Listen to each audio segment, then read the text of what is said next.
आदाब नाजरीन, आप स्पेशल रिपोर्ट देख रहे हैं वॉइस टीवी उर्दू की बराह रास्त नशरियात अपने मेज़बान सईद रूफ फारूकी के साथ। नाजरीन, स्पेशल रिपोर्ट में कुछ अहम खबरें आपके सामने लाएंगे। गुलमर्ग के हवाले से बात करेंगे। सर्च ऑपरेशन चलाया गया है गुलमर्ग के अंदर, कंगडोरी इलाके के अंदर, और इसके साथ साथ निज़ामुद्दीन भट्ट के हवाले से भी बात करें क्योंकि किनारा कशी उन्होंने पीपल्स कॉन्फ्रेंस से की है। लेकिन बुलेटिन का आगाज करेंगे हम पीडीपी के हवाले से। पीपल्स डेमोक्रेटिक पार्टी का आज पार्लियामेंट्री बोर्ड का इजलास तलब किया गया था पीडीपी सदर महबूबा मुफ्ती की रिहाइशगाह पे, और जिसमें पार्टी के जो सीनियर लीडरान हैं वो शामिल रहे। और इस मौके पर जो जराए से हमें अभी तक खबरें मिल रही हैं, क्योंकि मीटिंग का जो खदखाल है वो अभी तक सामने नहीं आया है, पर बताया जा रहा है कि मीटिंग में जो हालिया लोकसभा इंतखाबात में पार्टी को हार हुई है इस पे तबादला ख्याल किया गया है। और इसके साथ साथ कई लीडरान की पीडीपी में शमूलियत को लेकर भी बात हुई है और गालिबन उस पर फाइनल डिसीजन भी आया है। और इसके साथ साथ असेंबली इंतखाबात को लेकर बात करें, वो भी इस मीटिंग में जो है शामिल रहा एजेंडा। और असेंबली इंतखाबात जम्मू कश्मीर के अंदर होने वाले हैं, तो जल्द ही जो ज़राए से खबरें मिल रही हैं कि पीडीपी जो है अपने कैंडिडेट्स का ऐलान भी करेगी। और इसके साथ साथ बताया जा रहा है कि कुछ और भी मामलात इस मीटिंग के अंदर जो है डिस्कस हुए हैं, जिन पर पार्टी लीडरान ने बात की है और पार्टी सदर को इस मीटिंग के अंदर आगाही दी गई है। ज़मीनी सूरत हाल क्या कुछ है पार्टी के अंदर, वो जो है सब कुछ इस मीटिंग के अंदर पार्टी सदर तक ये सारी बात पहुंचाई गई है। और गालिबन सबसे बड़ा मसला जो अभी है वो था इंतखाबात को लेकर। एक तो इंतखाबात के हवाले से बात करें, एक तो ये था कि असेंबली इंतखाबात होने जा रहे हैं, तो क्या लाहे अमल रहेगा पार्टी का असेंबली इंतखाबात के लिए। और इसके साथ साथ दूसरा बड़ा मसला अब यह है इसमें कि पार्टी के अंदर जो आज इस मीटिंग के अंदर डिस्कस हुआ है वो ये बताया जा रहा है कि लीडरान की जो पार्टी में शमूलियत को लेकर बात हो रही है, यानी कि घर वापसी उन लीडरान की, कि पीडीपी छोड़कर वो लीडर चले गए थे और अब उनकी घर वापसी जो है वो होने जा रही है। इसको लेकर जो इस मीटिंग के अंदर बात हुई है, पीडीपी के जो चीफ स्पोक्स पर्सन है सईद सुहेल बुखारी हमारे साथ फोन लाइन पे बराह रास्त मौजूद हैं। इनसे हम बात करेंगे और इनसे इस मीटिंग के हवाले से क्या कुछ फैसला लिया गया है इस पर बात करेंगे। सुहेल साहब, आपका बहुत बहुत शुक्रिया। आज पार्लियामेंट्री बोर्ड का इजलास तलब किया गया, तो बताया जा रहा है कि मीटिंग के अंदर जो हालिया लोकसभा इंतखाबात हुए हैं उसको लेकर कई बात हुई है कि लोकसभा इंतखाबात में जो कैंडिडेट्स की हार की वजह वो जानने की कोशिश की गई है। तो क्या कुछ इस मीटिंग के अंदर और रहा? जी, दरअसल ये हमारी पार्लियामेंट्री बोर्ड की नहीं बल्कि पॉलिटिकल अफेयर्स कमेटी की मीटिंग थी। जी जी, जिसमें जितने भी हमारे सीनियर लीडर्स हैं जम्मू से भी और कश्मीर से भी, उन्होंने शिरकत की। और जैसा कि आपने कहा कि इसमें जो प्रेजेंट पॉलिटिकल सिचुएशन है, खुसूसन जो अभी लोकसभा के इंतखाबात हुए हैं उसके बैकड्रॉप में ये मीटिंग हुई और असेसमेंट और जो इनपुट्स हैं वो सारे जो हमारे सीनियर लीडर्स हैं उन्होंने इस हवाले से दिए। साथ ही आने वाले दिनों में पार्टी को और किस तरह मजबूत किया जाए, आने वाले इलेक्शंस के लिए जो तैयारियां करनी हैं उसको लेके बात हुई। लेकिन साथ ही इस चीज का आज़म किया गया कि पीपल्स डेमोक्रेटिक पार्टी बहैसियत एक स्ट्रॉन्ग वॉइस जो उभर के आई है, भले ही अगर आप देखें कि सीट ना मिली हो, लेकिन जो वोटर टर्नआउट है पार्टी के फेवर में, पर्टिकुलरली विद रेफरेंस कि हमारी इससे पहले जिन मुश्किल हालात से पार्टी गुजर रही थी उसके मुकाबले में जिस तरह का परफॉर्मेंस रहा है उसको मद्देनजर रखते हुए, और जितने भी लोग हैं ग्राउंड पे, कॉन्स्टिट्यूएंसी इंचार्ज हैं, ऑर्गेनाइजेशन के लोग हैं, लीडरशिप है जिन्होंने मेहनत की है, उन्होंने इस चीज का इरादा किया है कि और मेहनत करेंगे और इंशाल्लाह आने वाले दिनों में पार्टी को और मजबूत करेंगे। और अगर इलेक्शंस होते हैं तो उसमें भी पार्टी बढ़ चढ़ के हिस्सा लेगी। और बुखारी साहब एक बड़ा आजकल मामला चल रहा है जो कि बड़े अफवाहों का बाजार भी गर्म है, और कहीं ना कहीं इस चीज़ पे लेकर जो सियासी मुबस्सिरीन वो भी बात करें, आम लोग भी बात करें कि कई लीडरान जो हैं वो पीडीपी में शामिल होने जा रहे हैं। घर वापसी भी कह सकते हैं कई लीडरान की जो पार्टी छोड़कर चले गए थे। क्या इस इजलास के अंदर उस हवाले से कोई फैसला लिया गया है कि कौन कौन जो है लीडर जो वापस पार्टी में आना चाहता है, और कब तक ये जो वापसी है ये मुमकिन हो सकती है? देखिए, इस मामले को लेके जैसा कि आपने कहा कि काफी देर से ये बातें हो रही हैं। मैं आपको याद दिलाऊं कि इससे पहले भी कई सारे लीडर्स हैं जो काफी वक्त से पीपल्स डेमोक्रेटिक पार्टी में वापस आना चाहते थे। उन्होंने इस राय का इजहार किया था। तो इस मामले पे कोई हतमी फैसला तो नहीं लिया गया, लेकिन ये मामला भी जेर बहस आया और आने वाले दिनों में इस मामले पे गौर खोज करके एक हतमी फैसला लिया जाएगा। अच्छा, आखिर में ये जानना चाहूंगा, असेंबली इंतखाबात की बातें हो रही है कि अब जल्द यहाँ पे इंतखाबात हो सकते हैं असेंबली के, जैसे इलेक्शन कमीशन ने भी इशारा दिया और गवर्नमेंट ने भी कहा, वज़ीर-ए-आज़म खुद यहाँ पे आके गए हैं कि आप जल्दी से होंगे। तो क्या कैंडिडेट्स का ऐलान हो सकता है, जो आपके कैंडिडेट्स हैं असेंबली सेगमेंट्स के? नहीं, अभी इमीडिएटली तो कैंडिडेट्स के ऐलान की बात नहीं है, लेकिन इतना जरूर है कि आपको पता है कि बेसिक ऑर्गेनाइजेशन हर असेंबली सेगमेंट में, जिसे हम अपनी पार्टी की पार्लियामेंट में जोन कहते हैं, उसमें जिम्मेदार जो लोग होते हैं उनको नोटिफाई किया जाता है।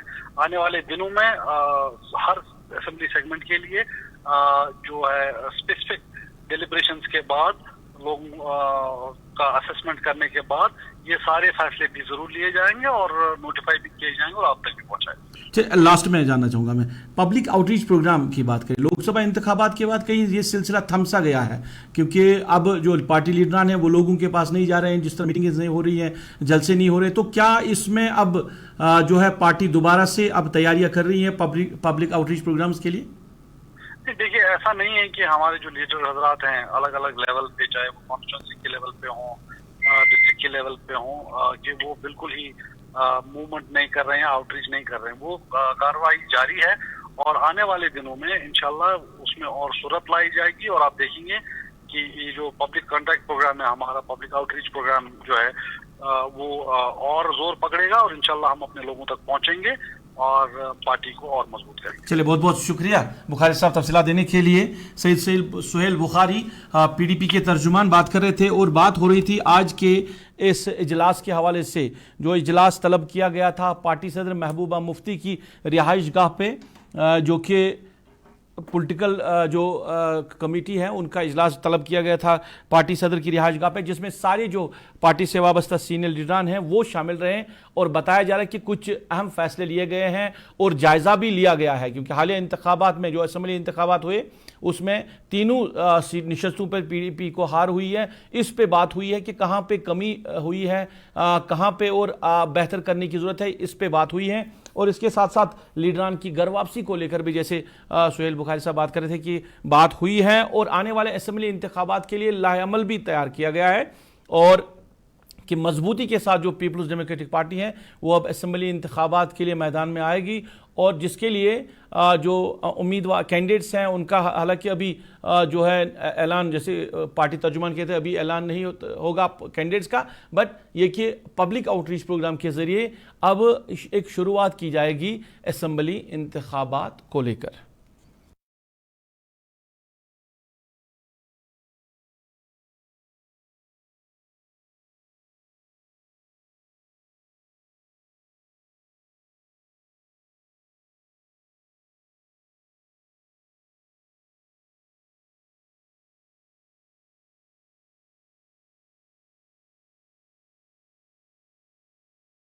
चलिए, इंतखाबात को लेकर बात हुई है, इजलास तलब किया गया था। सनम एजाज मेरे साथ बराह रास्त जुड़े हैं। सनम, पीपल्स डेमोक्रेटिक पार्टी का इजलास तलब किया था, सुहेल बुखारी जो कि पार्टी के चीफ स्पोक्सपर्सन है वो भी बात कर रहे थे, और कहीं ना कहीं जो बातें हुई हैं इंतखाबात को लेकर बातें हुई है, जो लोकसभा इंतखाबात हुए हैं उसमें नाकामी की वजह जो है वो जानने की कोशिश की जा रही है, क्यों नाकामी हुई है, क्या वजह रही है कि पार्टी को हार देखनी पड़ी, और इसके साथ साथ घर वापसी की जो बात हो रही है उसको लेकर भी कहीं ना कहीं बात हुई है।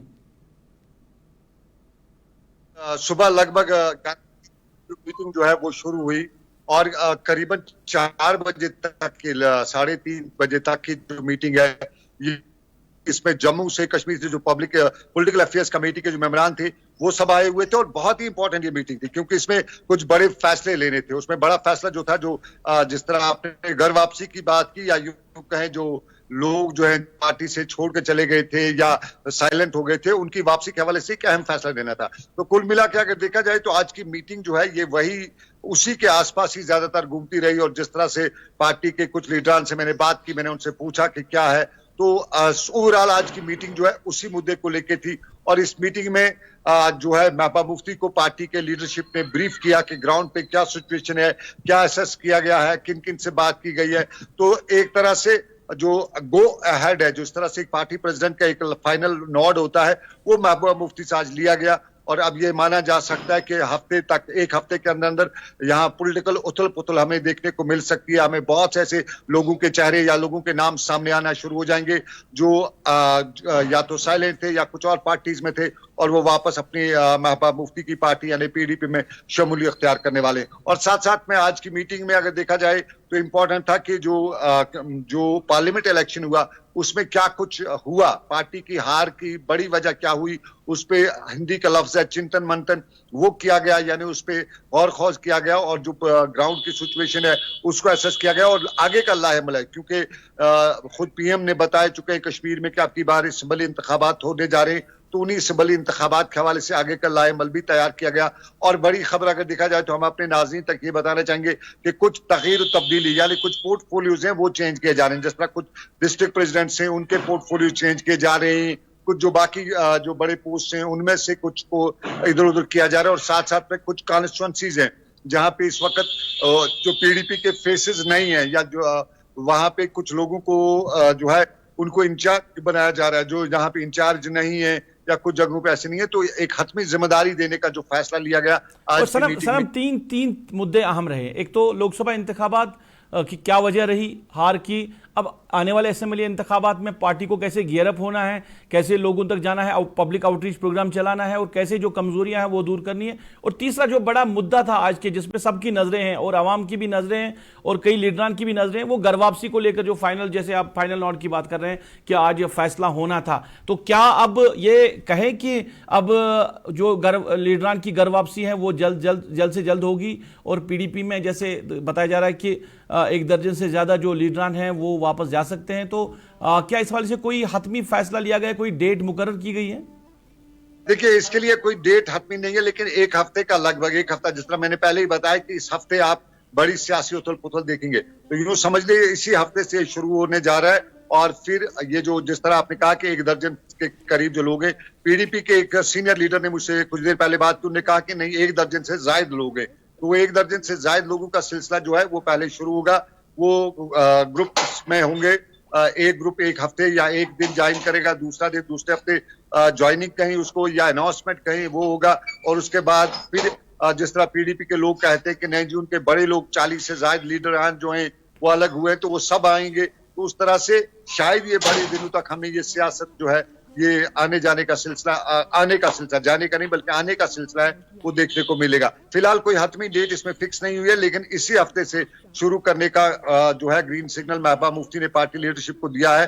तो अब ये जिम्मेदारी है पार्टी की सीनियर लीडरशिप की, जो इन टच में हैं, जो इस सारे चीज को देख रहे हैं, वो इस चीज को कब डेट देते हैं, किस तरह फाइनलाइज करते हैं, या अब उनकी जिम्मेदारी रखी। चलिए, बहुत बहुत शुक्रिया सनम तफसीलात देने के लिए। हमारे एग्जीक्यूटिव एडिटर सनम एजाज तफसीलात दे रहे थे। मीटिंग के हवाले से जो खदखाल है वो पेश किया कि कुछ अहम मुद्दे थे जिन पे बात हो रही थी, और कहीं ना कहीं जो पार्टी लीडरान की घर वापसी है उसको जो आज एक बड़ी नज़र से देखा जाता है इस फैसले को, क्या पार्टी फैसला लेगी, पर बताया जा रहा है कि अब इसको लेकर हतमी फैसला लिया गया है। और इस हफ्ते, जैसे सनम कह रहे थे, इस हफ्ते बड़ी उथल पुथल देखने को मिल सकती है, और कई जो पार्टी के लीडरान हैं जो पार्टी छोड़कर चले गए थे उनकी घर वापसी हो सकती है। और बताया जा रहा है कि 15 के करीब ऐसे लीडरान हैं जो पीडीपी में शामिल हो सकते हैं। असेंबली इंतखाबात को लेकर भी बात हुई है, और इसके साथ साथ लोकसभा इंतखाबात का भी जायजा लिया गया, हार की वजह क्या बनी इस पर भी बात हुई है।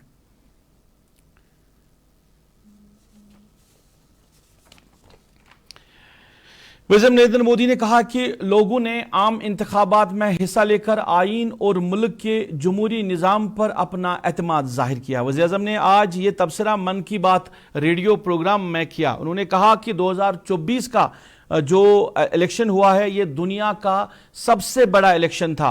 इतना बड़ा इलेक्शन दुनिया के किसी मुल्क में नहीं हुआ है जहां पे 65 करोड़ से ज़्यादा लोगों ने अपना वोट दिया है, अपने जो नुमाइंदों को चुना है और अपने हक का इस्तेमाल किया है। तो वज़ीर आज़म ने कहा कि दुनिया का सबसे बड़ा जो इलेक्शन था वो साल 2024 का लोकसभा इलेक्शन था जहां पे 65 करोड़ से ज़्यादा लोगों ने अपना वोट दिया है। वज़ीर आज़म ने अवाम का शुक्रिया अदा किया है कि उन्होंने जमहूरी अमल में हिस्सा लिया। देशवासियों को धन्यवाद भी करता हूं कि उन्होंने हमारे संविधान और देश की लोकतांत्रिक व्यवस्थाओं पर अपना अटूट विश्वास दोहराया है। 24 का चुनाव दुनिया का सबसे बड़ा चुनाव था। दुनिया के किसी भी देश में इतना बड़ा चुनाव कभी नहीं हुआ जिसमें 65 करोड़ लोगों ने वोट डाले हैं। मैं चुनाव आयोग और मतदान की प्रक्रिया से जुड़े हर व्यक्ति को इसके लिए बधाई देता हूं। एक बार फिर आपके बीच, अपने परिवारजनों के बीच आया हूं और आज नाज़रीन, बात जरा आप अमरनाथ यात्रा के हवाले से करें तो 6000 से ज़्यादा जो श्रद्धालु है उन पर मुश्तमिल तीसरा जत्था जो है वो भगवती नगर जम्मू बेस कैंप से 2 अलग अलग काफिलों में कश्मीर की तरफ रवाना हुआ आज, जो कि बाल्तर और नुनवन जाएंगे और उसके बाद वो आगे का जो उनका पड़ाव है गुफा की तरह रहेगा। ये 6000 से ज़्यादा जो श्रद्धालु हैं वो आज जम्मू बेस कैंप से निकले हैं कश्मीर की तरफ और यात्रा का सिलसिला भी जारी है। और दूसरी तरफ यात्री की एक गाड़ी को हादसा भी आज पेश आया है। चंदनवाड़ी के नज़दीक यात्रियों से भरी एक गाड़ी को हादसा पेश आया। बरवक्त बीएसएफ ने इमदादी कार्रवाई की और यात्रियों की जान बचाई है। इस हादसे में कई यात्रियों के जख्मी होने की खबर है जिनको नज़दीकी अस्पताल में इलाज मुआवजा के लिए जो है शिफ्ट किया गया है।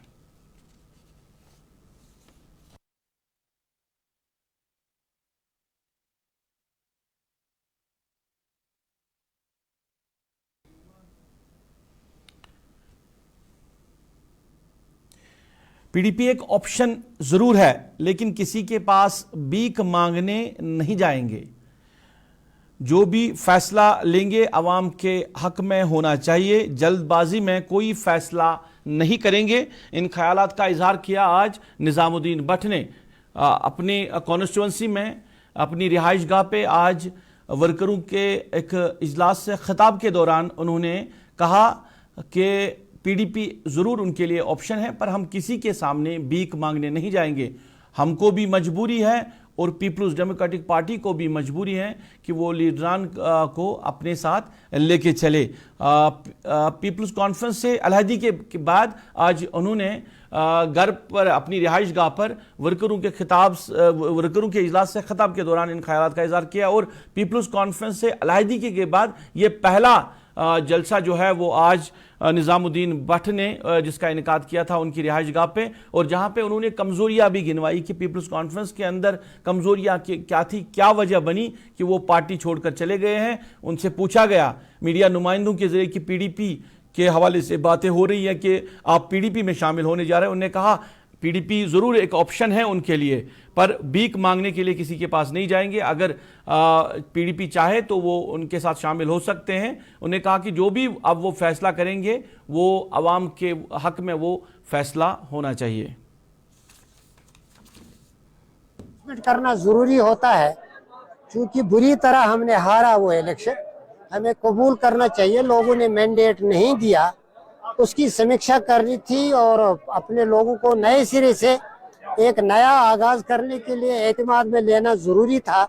सियासी रास्ता लोगों के मुफाद में ही जाएगा इंशाल्लाह, उनसे पूछ के ही जाएगा, उनको पूछे बिना नहीं जाएगा। पीडीपी एक ऑप्शन है, मुझे नहीं मालूम वो क्या सोचते होंगे, ये एक तरफा बात होगी।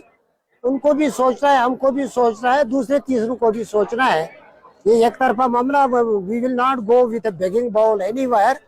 जहां मेरी लेजिटिमेसी होगी, मेरे लोगों का आदर रहेगा, इज्जत रहेगी और मजमूई मुफाद का कोई हल निकलने के लिए कोशा रहेगी, वो जमात वहीं जाएगी। ऐसा मेरा कुछ मतलब एक अनुभव है, एक तजुर्बा है सियासी।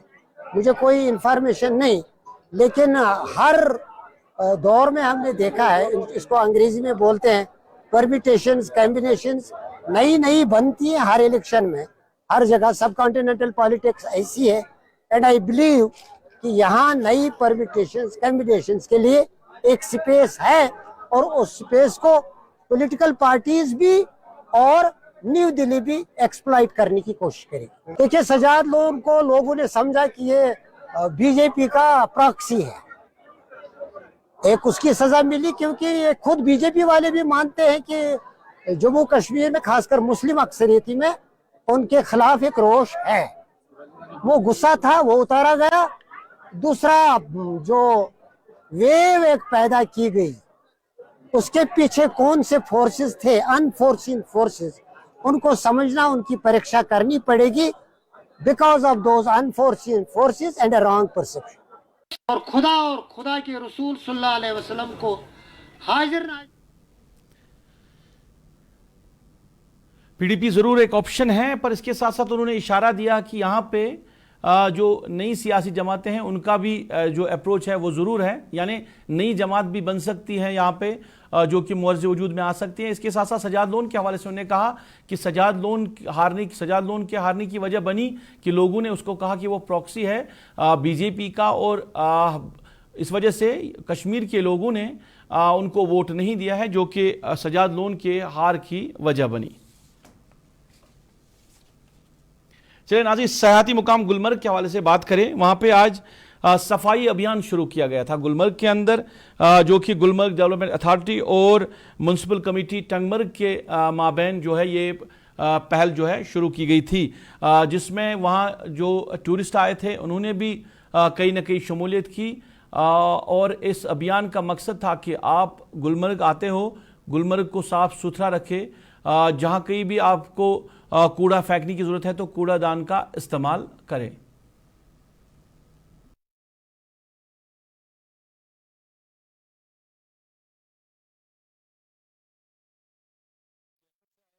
मेरा 23 जनों का ग्रुप यहाँ पे आया है और हम गुलमर्ग में बर्फ का आनंद ले रहे हैं। जब मैंने यहाँ आया तो सीओ साहब को और उनकी पूरी टीम को यहाँ पे कचरा सफा करते हुए और सबसे गुजारिश करते हुए देखा, तो मैं सभी पर्यटकों से रिक्वेस्ट करूंगा कि वो अपनी ये प्राकृतिक सौंदर्य को खराब ना करें और ये अपनी संपदा है, इसे बचा के रखें, इसको साफ और स्वच्छ रखें, ये अपनी धरोहर है।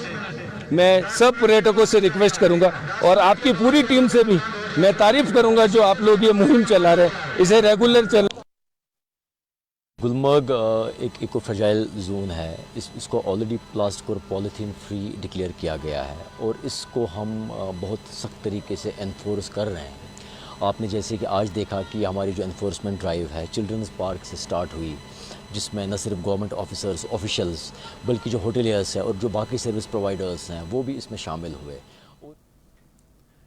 नाज़रीन, गुलमर्ग के अंदर सफाई हुई है। गुलमर्ग के जो गुलमर्ग का जो इलाका है, जो मेन मार्केट है, सफाई वहां पे हुई है, पर गुलमर्ग के अंदर ही कंगडोरी के मकाम पर मुश्तबा अफराद की नकल हरकत देखी गई है। फोर्सेस ने आसपास इलाकों को खाली किया और वहां पे सर्च ऑपरेशन चलाया गया। यह बड़ी खबर आ रही है गुलमर्ग के कंगडोरी इलाके से, जहां पे बताया जा रहा है कि मुश्तबा अफराद की नकल हरकत देखी गई है और इस बीच में वहां पे तलाशी अभियान जो है वो सिक्योरिटी फोर्सेस की तरफ से तलाशी कार्रवाई चलाई गई है। और इस बीच में गंडोला को भी बताया जा रहा है कि कुछ देर के लिए बंद करना पड़ा है और किसी को भी कंगडोरी की तरफ जाने की इजाजत नहीं दी गई है। जो इलाका है कंगडोरी के साथ साथ उनको खाली कर दिया गया था। आदिल हमारे साथ जुड़े हैं बराह रास्त, आदिल से तफसीलात देने की। आदिल बताइए, जो है सर्च ऑपरेशन चलाया गया है कंगडोरी के मकाम पर, क्या कुछ अभी तक तफसीलात सामने आ रही है? आवाज आ रही है आपको? आदिल, आवाज आ रही है? चलिए दोबारा से हम जोड़ने की कोशिश करेंगे। आवाज जो है नहीं आ रही है आदिल से। बताया जा रहा है कि कंगडोरी का इलाका जहां पे सर्च ऑपरेशन चलाया गया, कंगडोरी के मकाम पर सर्च ऑपरेशन चलाया गया है। मुश्तबा अफराद की नकल हरकत देखी गई है, जिसके बाद सिक्योरिटी फोर्सेस ने आसपास के इलाकों को खाली कर दिया और बड़े पैमाने पर तलाशी कार्रवाई चलाई जा रही है गुलमर्ग के कंगडोरी इलाके में। और बताया जा रहा है कि जो सर्विस चल रही है गंडोला सर्विस, उसको भी मुअत्तल कर दिया गया था और किसी को भी इस इलाके की तरफ जाने की इजाजत नहीं दी गई है। ये कंगडोरी का इलाका ये पहाड़ी इलाका है, गुलमर्ग का जो ऊपरी हिस्सा है कंगडोरी, वहां पे सर्च ऑपरेशन चलाया गया सिक्योरिटी फोर्सेस की जानिब से। बताया जा रहा है कि मुश्तबा अफराद की नकल हरकत देखी गई है इस इलाके में, जिसके बाद ये ऑपरेशन चलाया गया है कंगडोरी इलाके में। गंडोला सर्विस को भी कुछ देर के लिए मुअत्तल रखा गया था और जो आसपास इलाके हैं कंगडोरी के, उनको खाली कर दिया गया था। सर्च ऑपरेशन चलाया गया कंगडोरी इलाके में। सिक्योरिटी फोर्सेस को खबर मिली थी कि कुछ मुश्तबा अफराद की नकल हरकत मिली थी इस इलाके में, जिसके बाद ये ऑपरेशन चलाया गया था। हमारा राबता नहीं हो सका है आदिल से कुछ जो है तकनीकी खराबी की वजह से, पर आपको यह भी बताया कि गुलमर्ग के इलाके में ये जो सर्च ऑपरेशन चलाया गया है, अभी तक खबरें आ रही है कि ये कॉल्ड ऑफ भी हुआ है और ऑपरेशन खत्म हो चुका है, पर कुछ देर के लिए जो मूवमेंट है इस कंगडोरी इलाके में वो बंद कर दी गई थी। गंडोला को भी बंद कर दिया गया था, गंडोला सर्विस को, और इस इलाके में किसी को जाने की इजाजत भी नहीं दी गई थी। कंगडोरी गुलमर्ग कंगडोरी का इलाका जहां पे मुश्तबा अफराद की नकल हरकत के बाद सर्च ऑपरेशन चलाया गया। नाज़रीन, इसके साथ ही अभी तक के स्पेशल रिपोर्ट में बस इतना ही। आप वॉइस टीवी उर्दू के साथ जुड़े रहे। वॉइस टीवी उर्दू पे खबरों का सिलसिला जारी रहेगा। फिलहाल के लिए अपने मेजबान को दीजिए इजाजत। अल्लाह निगहबान।